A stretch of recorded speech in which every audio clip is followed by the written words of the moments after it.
Hello, ladies and gentlemen, and welcome to another exciting, informative, hilarious, sometimes serious episode of, hold 1 minute, of Ask the Culpeppers.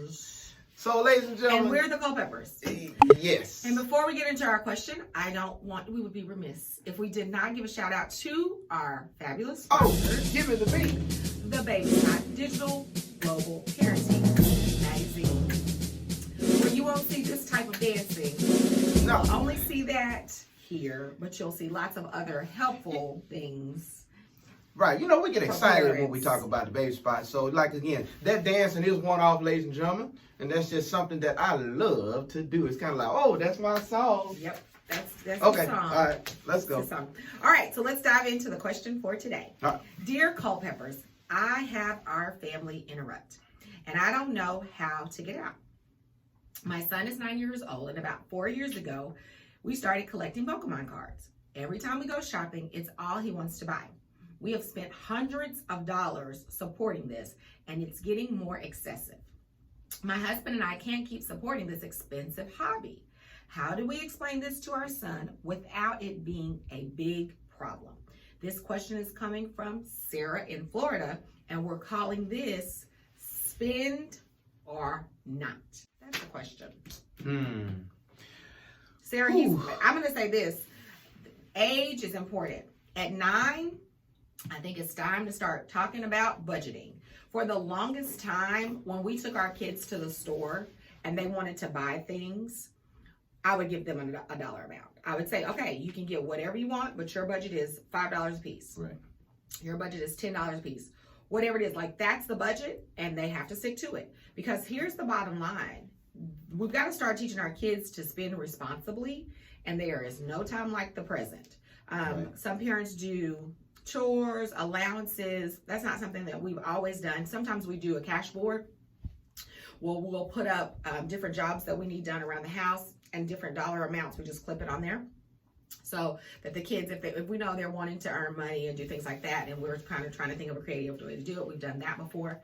But for the most part, our kids know this is your budget and this is what you get. Right. Now, on special occasions, of course, like on birthdays and things like that, we normally let them pick something that they really want and then like pick where we want to go to dinner. But you are in charge, and you're right. Like if you guys are allowing it to happen, then it's going to happen. Right. He He may be upset, but he'll be more upset if he's 25 and can't support himself because he spends all his money on whatever. Right. And I know that seems so far off, but I can tell you now, as we watch our son about to leave home, like just yesterday, he was wanting to buy 1 million Matchbox cars, and those are only 99 cents.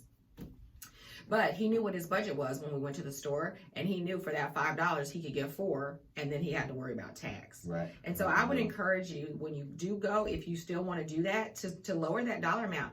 It also forces our kids to be more creative, be more problem solving as far as how can I make this $5 stretch? Well, I can't get this and I can't get that. So that's good problem solving and reasoning for them, and some math they can practice right there at the store with you. So that's what I would say, and that's what worked for us.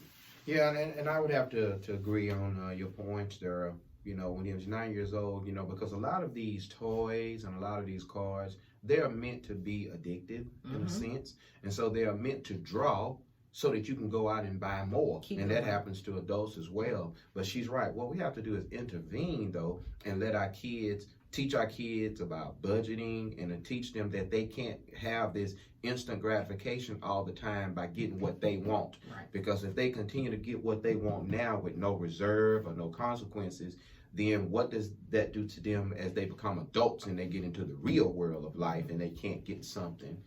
And so I would say just let them know we can't continue to support this habit like this, and to be thankful for the ones that you got, and find some kind of way to be creative with the cards that he already has versus seeing on the internet all of these one-off cards or the old ones from 1995 that are north of $300 for one card, right? Well, for 9 years old, no, not here, it ain't happening.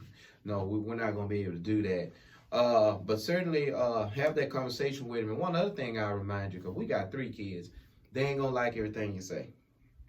sometimes things are gonna have to be a big deal. Sometimes it's gonna have to be some lip sticking out, because kids are not gonna like everything you tell them that they can't have. They're gonna have a reaction that's probably, you know, head down, face down stuff, because we're trying to break habits.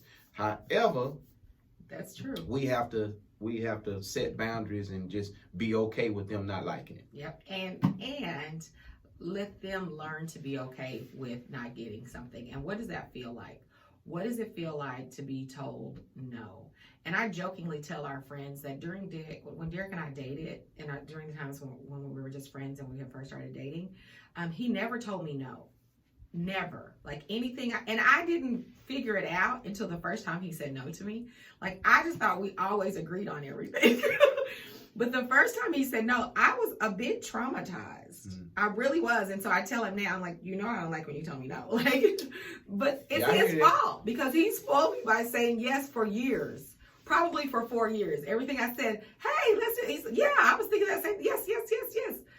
So we cannot create an environment where people have a hard time hearing no for anyone that we love, because this is not really fair to him, because it is clearly putting a strain on your family, and we don't want that, because what he needs is, you know, a happy home where everything is taken care of and those basic needs are met, and to do that requires every family member getting involved. So don't forget to follow us on social media on Facebook, Facebook, Instagram, yes, Twitter, yes, and YouTube. And Help YouTube. us build up those platforms. As a matter of fact, we're going to show you where we stand on each platform in terms of subscriptions.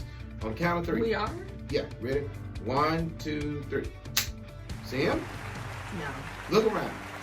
There they are. So find out which platform you can subscribe to help us build it up, and press that like button, because that just, with the algorithms that are used in social media, it can help our videos spread by you pressing like And that more right there. See importantly, it? it's our hope that something we said today on one of our episodes really does encourage you, or maybe gives you an idea of something you need to try out. As always, thank you for tuning in. All right, folks. Bye-bye. Peace and happiness.